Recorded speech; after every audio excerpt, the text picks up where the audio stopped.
Hey YouTube, my name is Jitin Malhotra and welcome to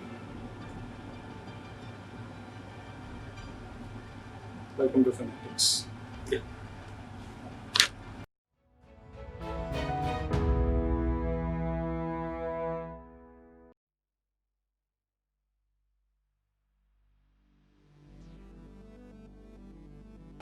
एक star जो चीज़ बनाती है वो है उसकी लाइट जो कि वो एमिट करती है। वो लाइट एमिट क्यों करता है? क्योंकि उसके अंदर एक रिएक्शन चल रहा होता है एटम्स के साथ। वो रिएक्शन को हम फ्यूजन कहते हैं। फ्यूजन एक्चुअली में तब होता है जब हम किसी दो एटम्स को के न्यूक्लियाई को कंबाइन करना चाहते हैं। और यहाँ पे सिर्फ फ्यूजन के प्रोसेस के लिए सिर्फ एक फोर्स जिम्मेवार नहीं है, यहाँ पे दो फोर्सेस हैं।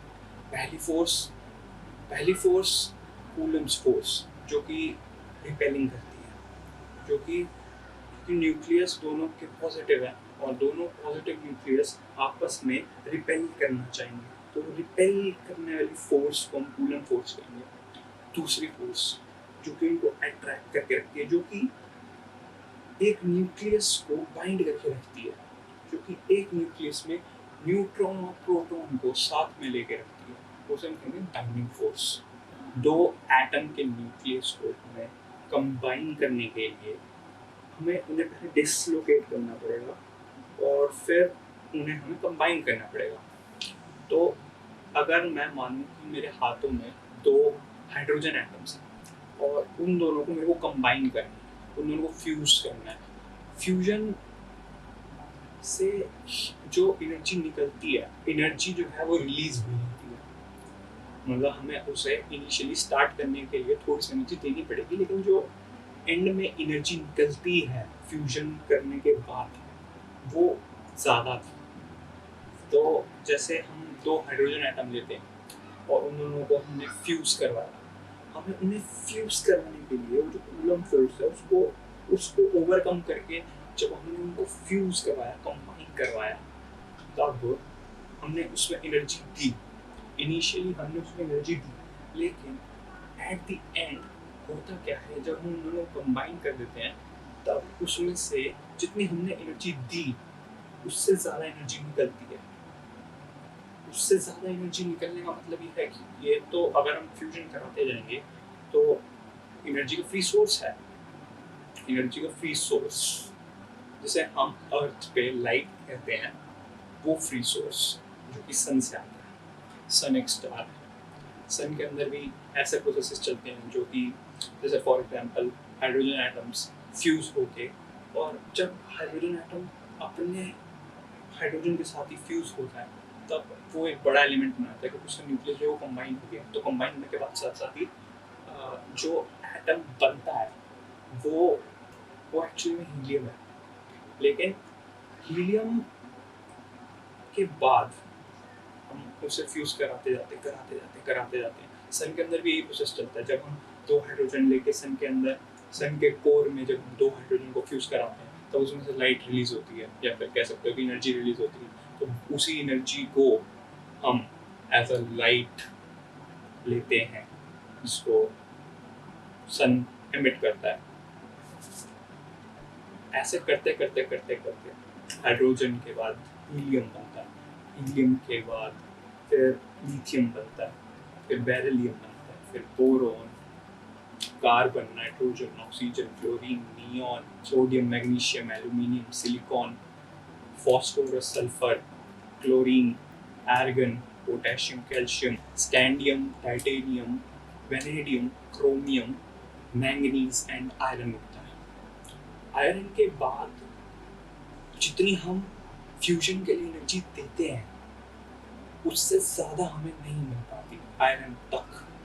आयरन एक ऐसा एलिमेंट है जिसकी जो बाइंडिंग डेंसिटी है वो बहुत ज़्यादा होती है, मतलब सबसे ज़्यादा होती है। फर्दर अगर हम उसमें एनर्जी देंगे तो उससे हमें जितनी हमने एनर्जी दी उससे कम एनर्जी हम उसे वापस ले पाएंगे।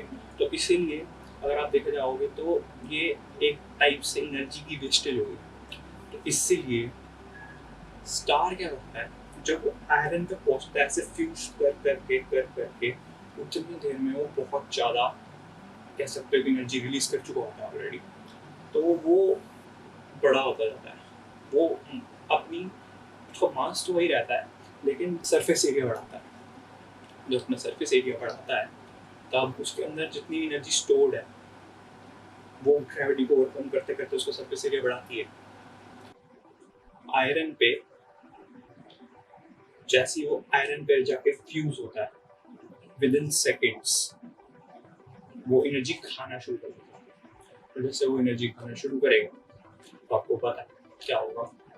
अगर कोई छोटा स्टार होगा तो वो नेबुला बन जाएगा, मतलब उसके अंदर इतनी एनर्जी होगी वो ग्रेविटी को ओवरकम कर जाए और वो स्कैटर हो जाए। स्कैटर का मतलब यही होता है कि मतलब फैल जाए, जितने भी एटम्स है वो ब्रेक अपार्ट हो जाए, वो मतलब बिखर जाता है, मतलब अच्छे से बिखर जाता है और उसे हम कहते हैं नेबुला। अगर थोड़ा सा बड़ा स्टार है जिसकी ग्रेविटी अच्छी खासी है तो जो एनर्जी उसको बाहर की तरफ खींच रही थी, जो फ्यूजन जो उसने फ्यूज कर करके एनर्जी कलेक्ट की है, जब वो एनर्जी ग्रेविटी से कम हो जाएगी, मतलब ग्रेविटी अगर कोई बड़ा स्टार है तो उसकी ग्रेविटी ज्यादा होगी, तो जब कोई बड़ी हैवी चीज हैवी स्टार आयरन को फ्यूज करता है तब उसकी कुछ अमाउंट जो बाहर की तरफ होता है वो नेबुला बन जाता है और कुछ पार्ट जो उसका इनर कोर कह सकते हो या फिर इनर पार्ट एक सर्टेन रेडियस तक वो ग्रेविटी की चपेट में आता है, वो ग्रेविटी के इफेक्ट में आ जाता है। वो ग्रेविटी के इफेक्ट में ऐसे आता है कि ग्रेविटी उसको कंप्रेस करती जाती है।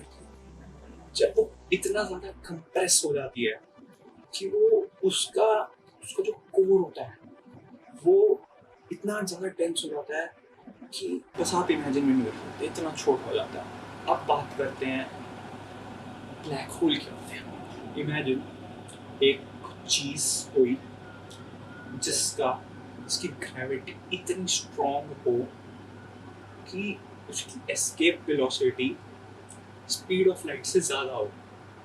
Speed of light 3 lakh kilometre पर सेकेंड से ज़्यादा हो, तब वो एक रीजन क्रिएट करता है स्पेस टाइम का अपने आसपास, जिसमें अगर तुम उस रीजन में घुस जाओ एक बार तुम बाहर नहीं आ सकते। वो बाहर इसलिए नहीं आ सकते क्योंकि उसकी एस्केप वेलोसिटी माने कि अगर मैं किसी सर्टेन रीजन के बाहर चला गया हूँ तो उस रीजन के बाहर आना की वेलोसिटी क्या होगी।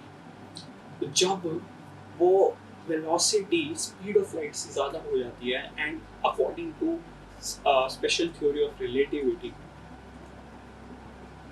कोई भी चीज़ स्पीड ऑफ लाइट से ज़्यादा वेलोसिटी पे ट्रैवल नहीं कर सकती। तो कंक्लूजन ये निकलता है कि उसके बाद जो भी होता है ब्लैक होल के इवेंट होराइजन, वो जो स्पेस टाइम का रीजन होता है उसे इवेंट होराइजन कहते हैं। उस इवेंट होराइजन के बाद हमें नहीं पता क्या होता है एक्चुअली वहाँ, लेकिन वो इवेंट होराइजन बनता उसकी वजह से वो जो डेंस जो फॉर्म हुआ और उसने एक कर्व स्पेस टाइम का रीजन बनाया जिसकी एस्केप वेलोसिटी जो है स्पीड ऑफ लाइट से भी ज़्यादा है और उससे कोई एस्केप नहीं कर सकता। ये होता है ब्लैक होल। अगर आप एक सन को ड्रॉ करें,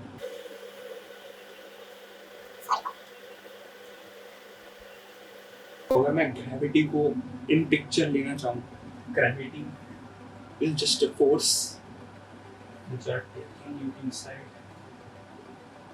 Gravity is just a force जो कि इस डायरेक्शन में अंदर की तरफ लग सकती है। अगर मैं वो ग्रेविटी को रिप्रेजेंट करूँ तो ग्रेविटी कुछ इस तरीके से रिप्रेजेंट हो सकती है क्योंकि वो एक फोर्स है, तो वो और वो इनवर्ड्स खींचती है। तो ये कोई ग्रेविटी ग्रेविटी। और जैसा कि मैंने आपको स्टार्टिंग में समझाया था कि अंदर स्टार के अंदर एक फ्यूजन का प्रोसेस चलता है। वो फ्यूजन बाहर की तरफ फोर्स लगाता है, क्योंकि उसमें से एनर्जी जब रिलीज हो रही थी तो वो बाहर आना चाहती है। तो जब वो बाहर आना चाहती है तो ग्रेविटी को फोर्स करने की कोशिश करेगी और बाहर आने की कोशिश करेगी। तो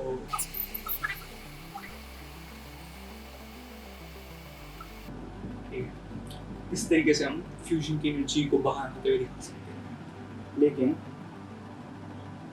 ये स्टार स्टेबल है, ये दोनों फोर्सेस बैलेंस आउट करेंगी। लेकिन जब आयरन फॉर्म होता है, आयरन फॉर्म होने के टाइम पे एनर्जी लेता है, वो जितनी एनर्जी देता है वो कम होती है। Gravity is a weak force. अगर ग्रेविटी ज़्यादा नहीं हो, ग्रेविटी ज़्यादा ना होने मतलब कि छोटा स्टार है, छोटे स्टार में ये एनर्जी बाहर निकलने की कोशिश करती है। और जब आयरन फॉर्म करती है, आयरन फॉर्म करने से जस्ट पहले उसमें इतनी एनर्जी आ जाती है कि वो ग्रेविटी को एस्केप कर सकती है और वो छोटा स्टार बढ़ जाता है। तब जो बचता है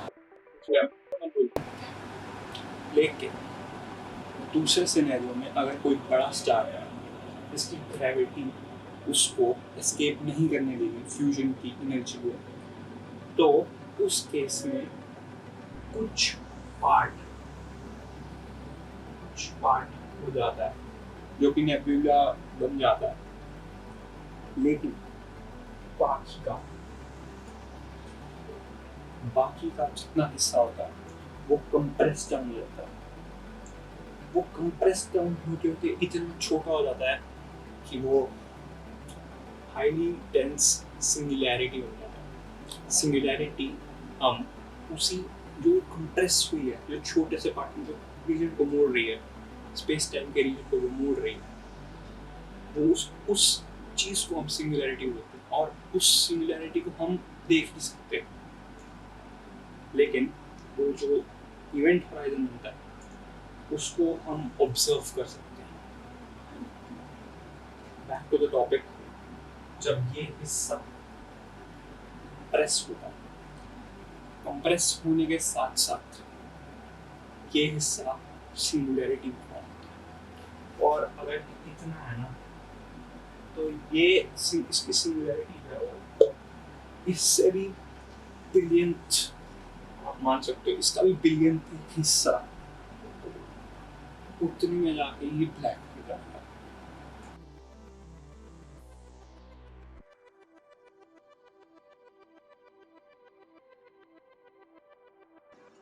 एक्चुअली अब हमें देखना होगा कि एक्चुअली में जब हम सन का श्वास चाइल्ड रेडियस निकालते हैं तो वो 2.2 किलोमीटर आता है। इस बात को थोड़ा विजुअली देखते हैं। सबसे पहले मैं अपने पीसी में यूनिवर्स सैंडबॉक्स 2 खोलना चाहूँगा।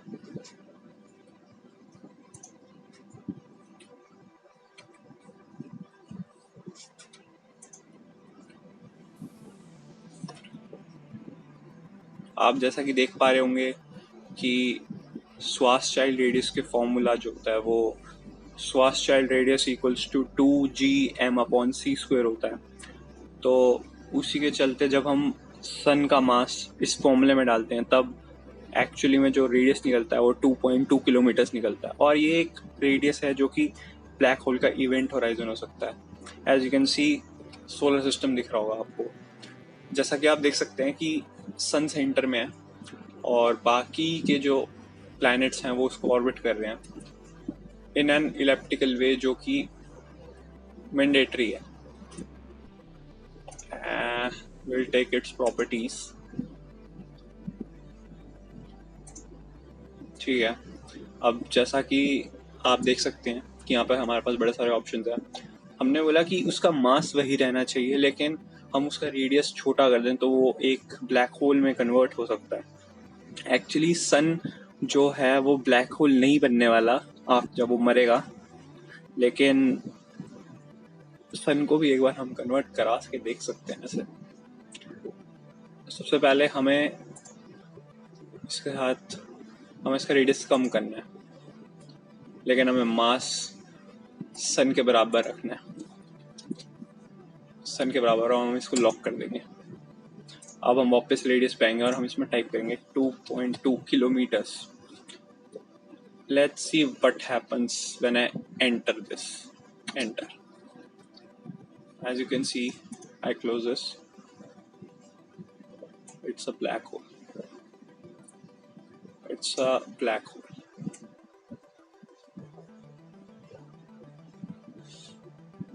और ये सन ही है, सन के मास के जितना ही ये मैसिव है।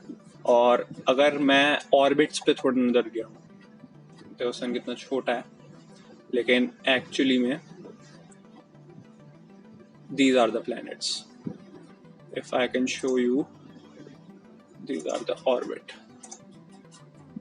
देखो ऑर्बिट वही है, क्योंकि ग्रेविटी जो है वो सिर्फ मास पे डिपेंड करती है, और उसके चलते कोई भी प्लैनेट ने अपना ऑर्बिट नहीं छोड़ा है, क्योंकि वो इक्वली मैसिव है। ये 1 सोलर मास वाला ब्लैक होल है।